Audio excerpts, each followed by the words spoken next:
Rise and shine. Good morning. This Saturday, August 16th, I'm Jennifer Mullen. It's been a chilly couple of days. Hopefully it will warm up for us this Saturday.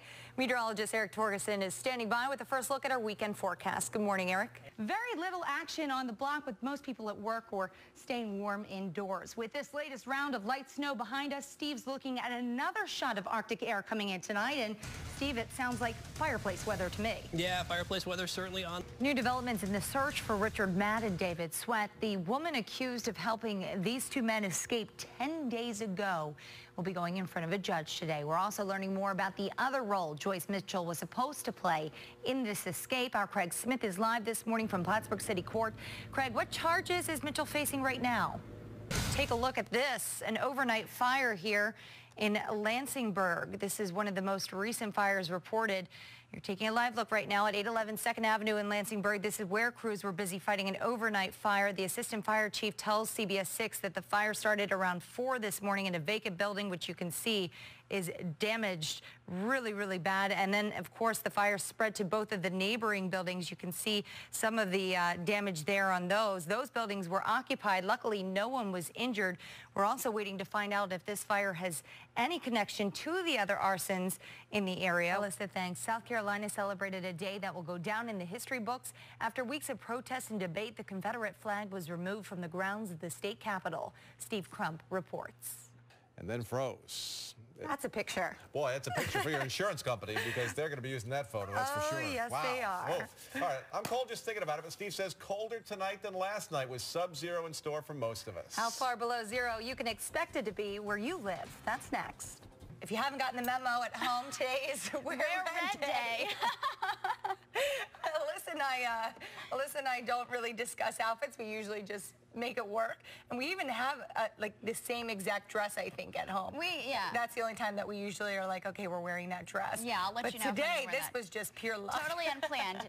Happening tonight, focusing on the future of Bishop McGinn High School in Albany. A task force has been looking at the school for several months now. In New York City, people filled the streets of Manhattan. At one point, someone even splattered fake blood on the city's police commissioner. Police in Troy are asking for your help this morning to solve the murder of an 83-year-old woman who died in an arson fire earlier this month. This is just one of 14 arson investigations in the city. Yeah, Jennifer Mullen is joining us live from the Capitol Newsroom this morning with more on what to expect today. Jen? Ed and Julia, family and friends will say their final goodbyes to former 3-term New York Governor Mario Cuomo. Cuomo's funeral service will start at 11 this morning. It's going to be held at St. Ignatius Loyola Church in Manhattan.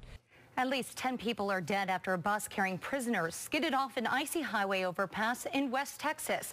The bus slid down an embankment and slammed into a train. 8 inmates and 2 correctional officers were killed. The Lansingburg community is still on edge following last month's arsons. Police tonight say they have several suspects, but not enough evidence to make an arrest. Brandon Lewis is live at Lansingburg, where the community met to discuss the fires. Brandon, what can you tell us? I love this next one. An 80-year-old retired school principal cashing in his winning Mega Millions ticket today.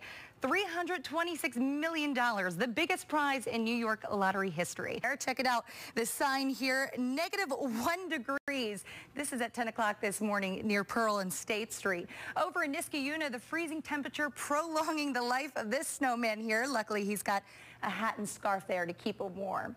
Julia, Bruno is accused of taking kickbacks and bribes worth $400,000 from an associate who did business with the state in exchange for legislative favors. He was already convicted on 2 counts of what's known as theft of honest services. That was back in 2009. But that conviction was overturned by the Supreme Court. Now, there's a couple of differences in this second trial. The first, it's going to be a shorter trial day for the former Senate Majority Leader. This request was granted for medical reasons. Another, Bruno is claiming this new trial constitutes double jeopardy. We'll take a look. Police spotted back at this home just 1 week after a hazmat operation. Witnesses say family members were cleaning out their late father's home on Paxwood Road last Friday when they came across some old chemicals. Yeah, so Alyssa's telling me you run. Let you know how it goes. Alyssa's telling me you run like, what, 6 miles like a day?